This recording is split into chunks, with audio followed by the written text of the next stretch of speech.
Alright, tuturuan kita kung paano ako maghanap ng coin na iti-trade ko ngayong araw.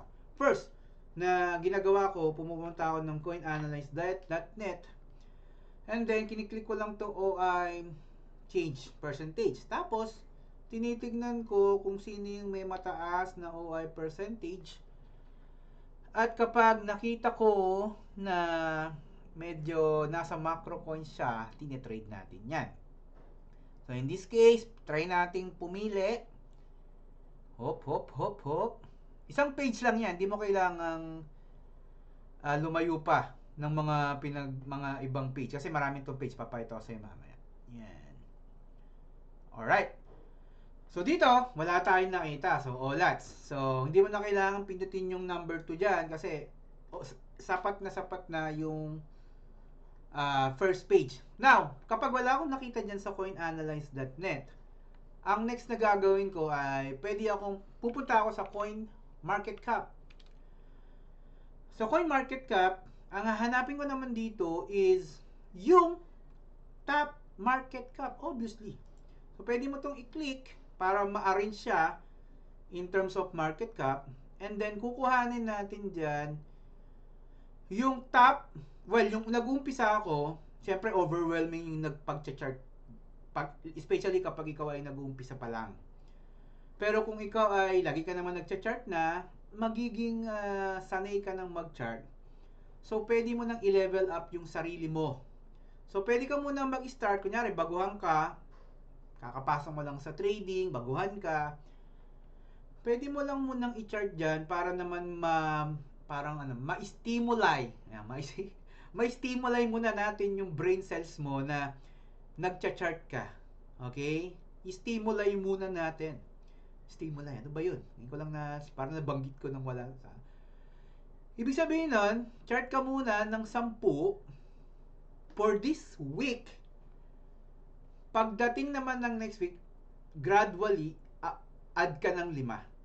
So, in fitness, that's we call progressive overload. Alright, parang every week nagdadagdag ka ng weights kasi nga lumalakas ka na. So ngayon, para at least magkaroon ka ng pampalakas, first week, kung bago ka pa lang talaga sa trading, nakaka-overwhelm yan. Kasi, tandaan nyo, consistency is better than intensity. Most of the traders, ang ginagawa, first day pa lang, binubugbog na nila yung katawan nila sa sobrang daming coins na iti-trade or i-chart. And then next day, hindi nag-consistent. Hindi siya consistent. Now, if you are going to make example or analogy in terms of consistency and intensity, ang consistency ay ganito. So, kahit na maliit yan, yung galaw mo, yan ay nagagawa mo siya day by day, every hour, kung ano man yung ginagawa mo. That's consistency. Merong isa, yung intensity na kung tawagin natin ay intro boys, no? Sa una lang magaling. Sa una, mataas yung kanyang motivation level. Pagbaba, biglang bumaba. Biglang nawala. Biglang bumalik. That's intensity. So, syempre, ang pipiliin natin, consistency. Ngayon, kung ikaw ay baguhang trader, kailangan mong piliin always si consistency. So, ito na yun. So, ang gagawin mo, baguhan ka, punta ka ng CoinMarketCap. Di ba, wala tayong nakuha sa CoinAnalyze. Punta ka ng CoinMarketCap. This week, ang gawin mo, 10 lang. Next week, pwede kang mag-add, gradual, 5, pwedeng 15 na next week.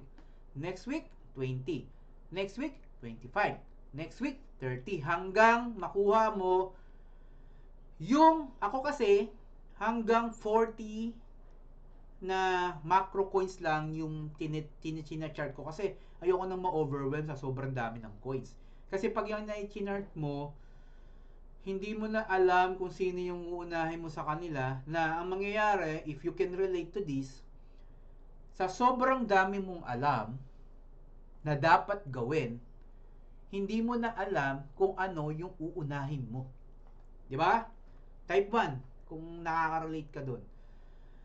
Now, to avoid that, kailangan nating unti-unting ipasok sa utak natin, i-ingrain sa utak natin na yes, I'm a trader and I need to trade para ako ay kumita, and hindi ko kailangan ng intensity.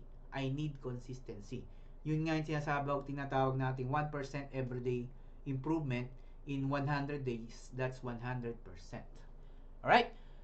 So ako kasi, nasa trading view ko na yan, nakalagay dyan, ang tawag ko dito nga is macro coins. Pag sinabing macro coins, ito yung mga matataas ang market cap. So naka-ready na sila, makikita nyo dyan, meron siyang macro coins, at naka-ready na sila po dyan. So dyan lang umiikot si Mentor Mike, at ganyan po maghanap ng coin na iti-trade si Mentor Mike. Again, this is Mentor Mike ang nagsasabi, gawin nating bisyo ang pagkuha ng profit sa crypto. Follow for more.